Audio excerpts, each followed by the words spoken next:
C-Beast thing. Like, it wouldn't be terrible if you knew Ryan was opening a lot, and so thus it would be a great squeeze spot, then fine. That's just, that's like kind of a C-Beast run up a Chipley kind of thing, and so I'm sure C-Beast would tell you that if Ryan's opening enough, this is fine, but I don't get into these kind of Sean D monkey spots. I just don't. And you flopped a set, which is awesome. You're flopping sets. I can't critique. I can't blame you. Let's put it that way. And here, I would just fold. Like, you're 100 big blinds deep versus both players, and you have a ragged ace.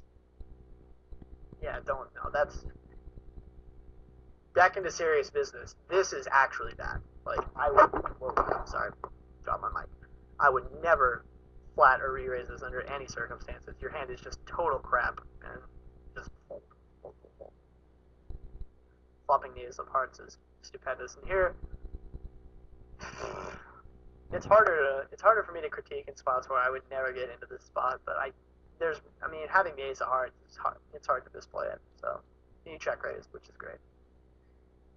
Totally fine. Now here's a playable hand. 3-4 suited. Our friend 3-bet's really small. I don't mind. Let's see. We made it 1800. He made it 5000. Sure, I'd peel. And when he checks on this flop, I wouldn't mind stabbing. Because then again, a lot of stuff is usually just gonna like check and then call as the pre-flop aggressor. So I don't know. I'm kind of torn, but I definitely wouldn't mind betting like 5,000 or 6,000 here. We bet some number, which I can't. I think it's 70. It looks like 79. It looks like 8,000, and I think that's too big because he's either just snap holding or calling or raising. So I would bet smaller. As is, he calls, and now that he checks, please God, take the free card. Don't bet. Like, there's no hand in his range that is going to check call that flop and then decide to give up on the turn. There's just very few. I think in a tournament, anyways. I just don't think. And you said some kind. I mean, surely you've established some kind of image so far that you kind of are a bit on the laggy side. So I don't think pocket queens is going to fold here. Okay, good, nice check, and you got there. My God. God bless Donkimus. He leads. I would go like 28,000 or 30,000, something that leaves him a playable stack. If he calls and loses, I wouldn't shove. I wouldn't shove. It's too big. And you made it 20, and you got called by Ace Jack. So yeah, I think you played that fine, except for the flop bet. I think you bet too big. We have an all-in and a call from Kyla. It's probably decently strong. I would just fold here, but you were in a splashing boot, so you call. You flop Jin. And when he checks, you're out of position too to KO, so now when you turn two pair, sure. Nice hand, so 7-8 of hearts. You open to 2,400 or so and get 3-bet. I think you don't have position. You don't have the stacks to really continue. I would just fold. See, I think this is also really bad because when the guy 3-bets you from that position, it's never air. Like, I don't know what you're hoping to accomplish. The guy is 3-betting you from that spot. I mean, maybe rarely it's going to be air, but it's usually going to be a hand like ace queen or pocket, nines or whatever that is going to snap call you. And you got called by them pocket rockets, and you did not flop a set because you couldn't make a set. So yeah, just fold. And let's see, how deep is this guy? 2-0-2-7-3-8. So yeah, now I would ISO. There's antes. Good. Okay, you learned over the course of the tournament that ISOing here is good. Or rather, just raising in this spot. And here I'd see bet like 6,400. You get 72. That's fine. On this turn, I don't think it changes the board or his range, his relative strength too much.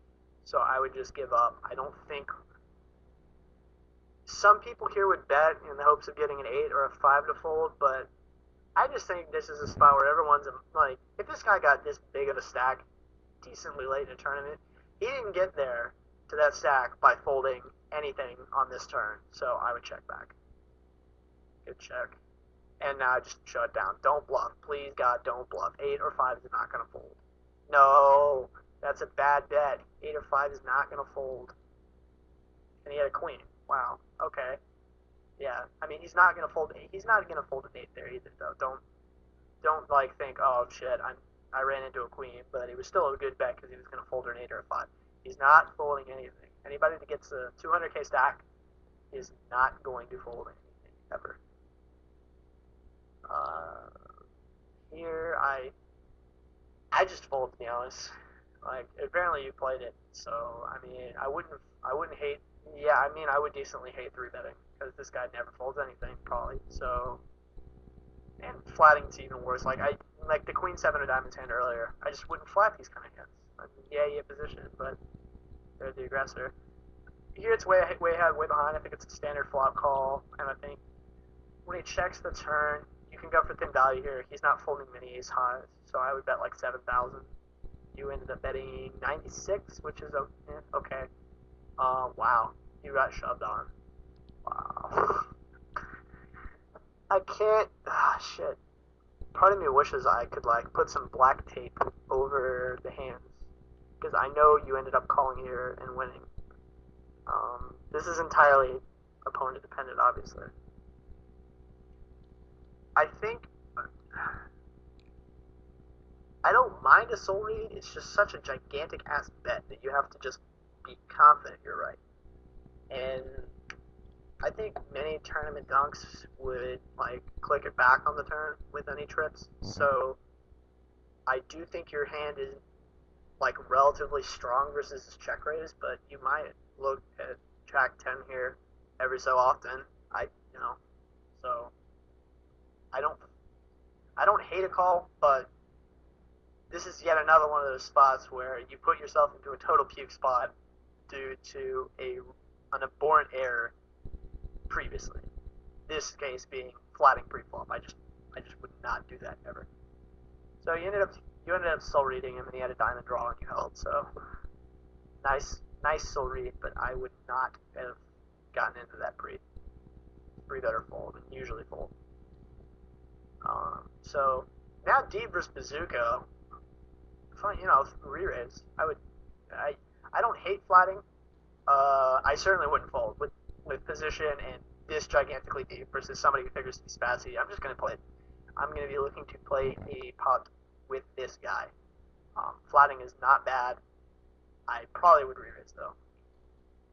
With everyone checking, I would definitely bet here, but I would bet bigger than in prior examples because we are hoping everyone folds.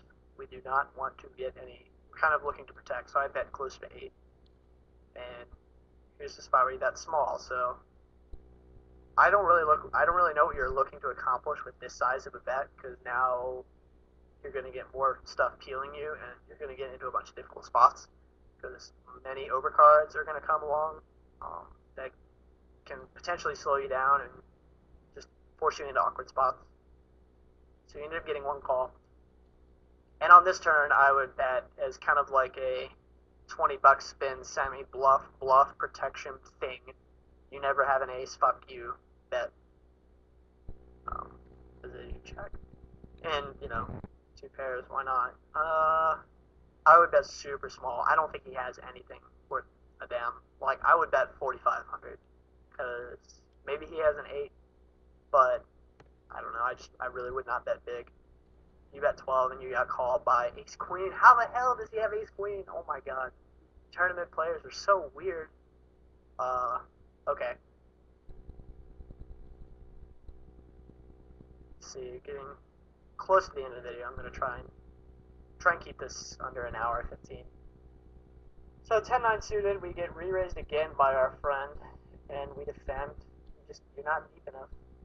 Well, yeah, I just fold. And we flop top 2, and